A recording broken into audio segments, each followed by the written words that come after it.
Abakungubazi okuva mu biti ebyenjawulo bavudde Bulene bw'ey'okujja okungubagira omwagalo w'abangi kati nga ye mugenzi Elia Kategaya bw'abadde ajjukiramu ebiseera by'amabega bye byayitamu n'omugenzi Yoweri Museveni agamba nti kizibu okukkiriza nti tekyalina Kategaya gw'agambye nti abadde mwoyo gwa ggwanga omukukutivu era amanyiddwa ennyo ng'omuntu eyawaayo byonna bye yalina okununula ensi ye.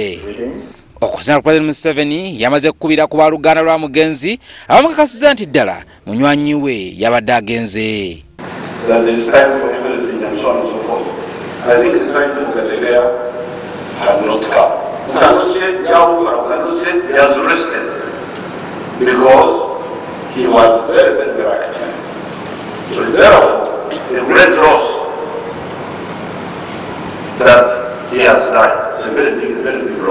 President agamba nti wadde buli kintu kirina ekiseera kyakyo naye ku okufa kwa Kategaya tekujjidde mu kiseera kubanga takyana bingi alina okukolera eggwanga lye.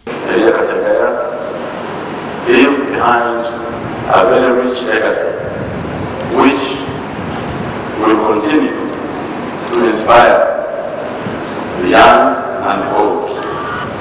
So our main disappointment is that he wanted to come back. He wanted to come back, but God, you know, he has plans for us. Plans which he tells us in Jeremiah 29, verse 11, that he made a vision when before we were our father's womb.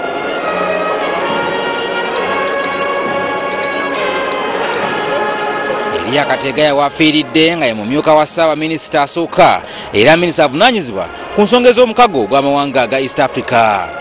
Okusinziira ku bakugu, Kategaya yafudde bulwadde obw'omusaayi okwekwata era nga wagalamizibwa ku bijja bya bajjajjaabe entuŋŋamu olunaku olw'enkya.